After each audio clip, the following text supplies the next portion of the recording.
Bom dia a todos! Graça e paz do Senhor Jesus seja com todos nós. Uma ótima quarta-feira para todos. Hoje é dia 21 de setembro de 2022. Seja muito bem-vindo ao nosso devocional de hoje. Hoje vamos iniciar aí uma nova maratona, um novo livro. Vamos começar a falar de Daniel. Hoje vamos já começar a meditar ali em Daniel, capítulo 1, e o tema do nosso devocional de hoje é fidelidade ao Senhor. Deixe-me ler aqui um texto para a gente começar a introduzir o assunto de fidelidade ao Senhor, que é Daniel capítulo 1, versículo 8, é um texto bem conhecido aí desse capítulo 1 de Daniel, que diz assim: Daniel, contudo, decidiu não se tornar impuro com a comida e com o vinho do rei, e pediu aos chefes dos oficiais permissão para se abster deles. Bom, a narrativa de Daniel apresenta para os crentes a necessidade da fidelidade a Deus, mesmo quando os crentes estão sujeitos a um governo, a uma liderança, ou até mesmo a algum tipo de controle sobre as suas próprias vidas que não esteja diretamente ligado ao Senhor. Então, Daniel, ele está cativo, ele é um prisioneiro, ele é um escravo, ele é um refugiado de guerra, vivendo em um outro país, em uma cultura totalmente hostil aos ensinos de Deus. Ainda assim, ele se manteve fiel. Outra coisa que nós vamos ver em toda a narrativa de Daniel é o controle de Deus, mesmo em situações aonde aparentemente Deus não tem um controle. Nesse caso, era um império completamente anti-Deus, um império que não tinha qualquer ligação com a fé, não tinha qualquer ligação com o Deus da Bíblia. Pelo contrário, um império que era contrário aos ensinos de Deus. Mas o livro de Daniel vai mostrar que Deus, ele mantém o controle sobre esse período também. Tem tudo a ver com o Apocalipse, onde a gente viu lá os relatos, por exemplo, da besta, do anticristo, da Babilônia, que eram forças contrárias ou forças que eram anti-Deus, ou no caso lá, anticristo. Interessante separar aqui o livro de Daniel, fazer aqui uma divisão do livro de Daniel. O livro de Daniel tem 12 capítulos e exatamente no meio dele, no capítulo 6, até o capítulo 6 é narrativo. Então vai narrar, contar a história da saga de Daniel vivendo no império contrário aos princípios de Deus, e a partir do capítulo 7 vai então mostrar as visões de Daniel, e aí a parte mais profética do livro, mais apocalíptica do livro. Nessa primeira parte, então, vamos falar da narrativa. Bom, algumas coisas nós já podemos aprender nesse capítulo número 1 de Daniel. A primeira coisa que eu acho que tem que ficar claro para todos nós aqui é que crentes também podem enfrentar dificuldades. O capítulo 1, versículo 2, mostra ou diz, isso. E o Senhor entregou Jeoaquim, rei de Judá, nas suas mãos, na mão de Nabucodonosor, e também alguns dos utensílios do templo de Deus. Ele levou os utensílios para o templo do seu Deus na terra de Sinear e os colocou na casa do tesouro do seu Deus. Então, o que nós temos aqui nesse relato é o povo de Deus, por vontade de Deus, por ordem de Deus, sendo levado cativo para uma terra distante. Claro que isso era em consequência dos seus pecados, em consequência da sua obstinação contra Deus, da sua desobediência a Deus, mas Deus estava no controle. Porém, nós vemos também que crentes fiéis, como era o caso de Daniel, podem sim enfrentar dificuldades. Esse triunfalismo rasteiro que muitos crentes e muitos pregadores, lamentavelmente, têm propagado nesses dias, um triunfalismo ligado à confissão positiva, um triunfalismo ligado a leis como leis da atração. Isso não encontra respaldo nenhum nas Escrituras. Essa felicidade barata que muitos estão vendendo, ela não encontra respaldo nas Escrituras. O que temos nas Escrituras é exatamente os crentes, em alguns momentos, passando sim por dificuldades. Isso nos ensina pelo menos duas coisas. Primeiro, os crentes precisam ser realistas quanto à sua existência na Terra. Os crentes não podem achar que na sua existência aqui na Terra, que eles estão livres de doenças, que eles estão livres de dificuldades financeiras, que eles estão livres de problemas no casamento, que eles estão livres de qualquer tipo de problema que eles podem enfrentar e que outras pessoas também podem enfrentar. Então, a primeira coisa é que os crentes têm que ser altamente realistas. Eles precisam entender que nem sempre as coisas vão andar como eles gostariam que andasse. Lembro-me certa vez que estava acompanhando meu pastor nos seus aconselhamentos e aí uma pessoa disse assim, não, mas porque Deus quer a minha felicidade. Aí o pastor falou, então você é melhor, por exemplo, do que Paulo, porque Paulo teve a sua cabeça arrancada. O que ele estava querendo dizer com isso é que às vezes sim o crente vai ter a sua cabeça arrancada. Isso não pode diminuir a fé e a confiança dele. E esse é o nosso segundo ponto. Os crentes precisam ser realistas, mas também os crentes precisam ser confiantes em Deus. Nós somos desafiados por Deus, exortados por Deus, animados por Deus a levar as nossas lutas e dificuldades a Deus em oração. Mesmo sabendo que às vezes a realidade vai ser dura para os crentes ou para qualquer outra pessoa, ainda assim nós temos um companheiro que vai nos ajudar nas lutas. E talvez essa seja a grande diferença daqueles que estão em Cristo para aqueles que não estão. Aqueles que estão em Cristo vão enfrentar as mesmas batalhas do que aqueles que não estão em Cristo. Contudo, os que estão em Cristo são ajudados por nada mais, nada menos do que o próprio Deus. O Espírito Santo é o ajudador dos crentes. Então, essa é a segunda realidade. Os crentes precisam saber que durante a vida que eles vão enfrentar dificuldade. E segundo, eles podem continuar confiando em Deus porque existem promessas de Deus para ajudar os crentes em meio a essas dores, lutas e dificuldades que eles vão enfrentar na sua existência aqui na Terra. Segunda coisa que nós vamos encontrar aqui é que a fidelidade de Deus a fidelidade de Deus não, a fidelidade a Deus é uma marca dos eleitos, né? Daniel e seus amigos mantiveram-se fiéis a Deus. O texto que eu li no início aqui do nosso devocional diz o seguinte: Daniel decidiu não se tornar impuro.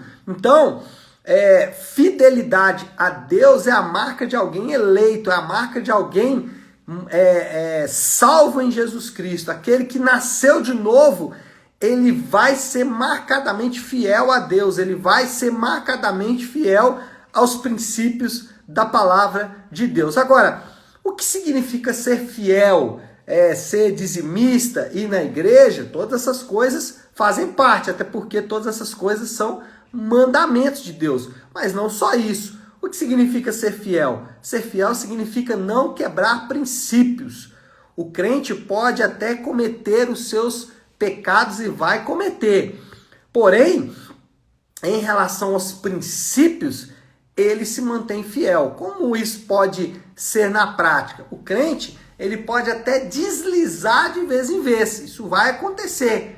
Então, ele vai se ver cometendo pecados ou erros ou equívocos que ele achava que não ia cometer mais.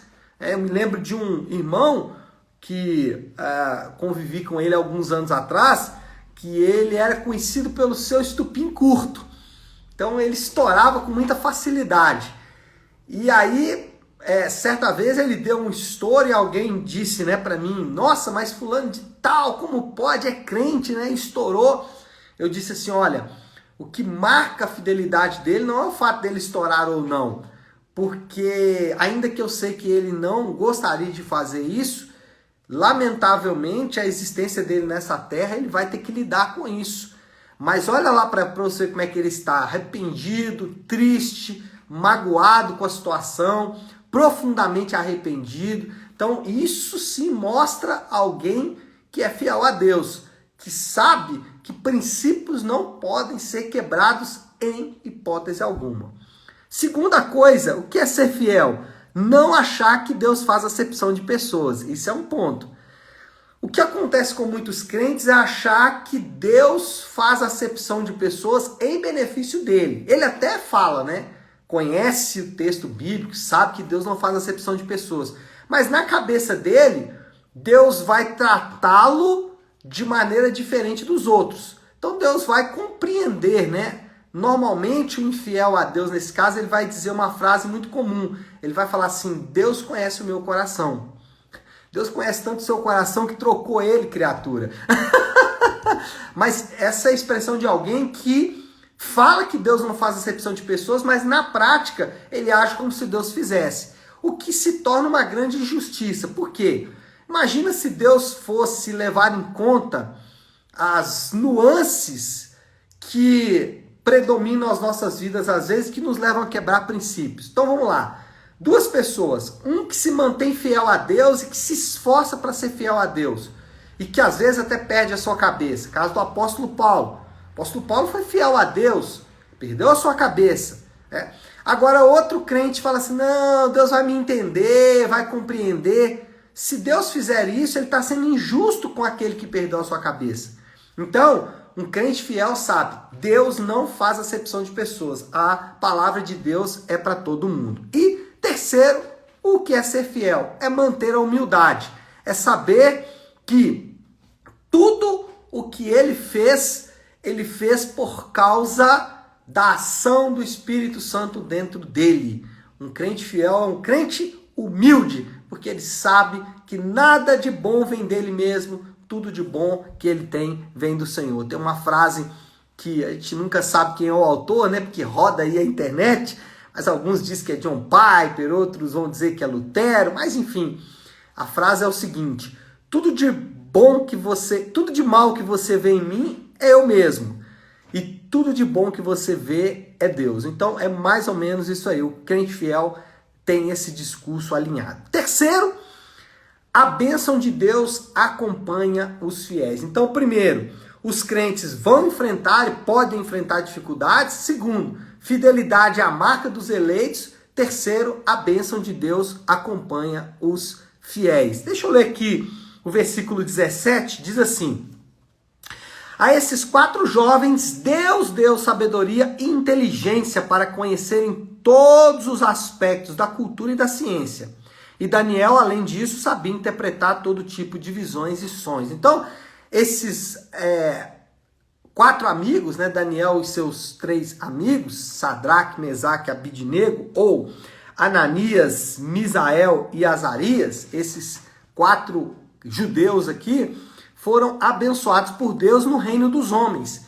Deus deu para eles capacidade no reino dos homens. Agora, 2 coisas a gente observa aqui. Primeiro, Daniel já era capaz antes. Então, Deus usou algo que Daniel já tinha. Né? Deus usou algo que era um dom, um talento natural de Daniel. Deus não acrescentou um dom porque Daniel foi fiel. Isso é importante, porque às vezes nós tentamos negociar com Deus, falando: vou ser fiel, mas o Senhor me dá isso aqui. Só que o que Deus fez foi usar o que Daniel já tinha, que era a sua própria capacidade. Mas além disso, Daniel dedicou-se. Então, a bênção de Deus acompanha os fiéis, mas eles precisam dedicar-se. Eles precisam realmente, literalmente, fazer a sua parte, né? Precisam se dedicar àquilo que vão fazer, e foi exatamente o que esses 2 jovens aqui, o que esses 4 jovens aqui fizeram, Daniel e seus 3 amigos. Bom, moral da história: Daniel e seus amigos foram destacados por sua fidelidade a Deus e não por suas capacidades naturais, porque as capacidades naturais de Daniel eles já tinham antes, mas o texto aqui ressalta algo que foi acrescentado às suas capacidades naturais, que é a fidelidade a Deus. E essa é a moral da história. Nós temos capacidades naturais, Deus pode nos usar com as nossas capacidades, acrescentar outros dons e talentos, nós temos que nos dedicar a isso, porém, seremos conhecidos por nossa fidelidade a Deus. E o desafio do Léo, aí a aplicação final nesta quarta-feira é um chamado à fidelidade. Mantenha-se fiel a Deus, não negocie princípios, escolha perder a sua cabeça, mas não escolha negociar princípios, não ache que Deus faz acepção de pessoas e tudo mais. Continue confiando em Deus, mesmo diante de grandes dificuldades. Tá certo, meu povo? Vamos orar? Eu queria orar nesta manhã a oração aqui do Salmo 86. Salmo 86 é parte também da nossa maratona bíblica, né? O 85 e o 86. E eu queria hoje encerrar com a oração aqui do Salmo 86. Vamos fazer isso? Se você puder, então, pare um instante o que está fazendo e vamos juntos buscar a Deus em oração. Inclina os teus ouvidos, ó Senhor, e responde-me, pois sou pobre e necessitado. Guarda a minha vida, pois sou fiel a ti. Tu és o meu Deus. Salva o teu servo, que em ti confia. Misericórdia, Senhor, pois clamo a ti sem cessar. Alegra o coração do teu servo, pois a ti, Senhor, elevo a minha alma. Tu és bondoso e perdoador, Senhor, rico em graça para com todos os que te invocam. Escuta a minha oração, Senhor, e atenta para a minha súplica. No dia da minha angústia, clamarei a ti, pois tu me responderás. Nós oramos assim, em nome de Jesus. Amém, amém e amém. Amém, meu povo? Bom, então é isso. Nós vamos ficando por aqui. Que Deus te abençoe. Uma ótima, uma excelente quarta-feira para todos. Fiquem com Deus.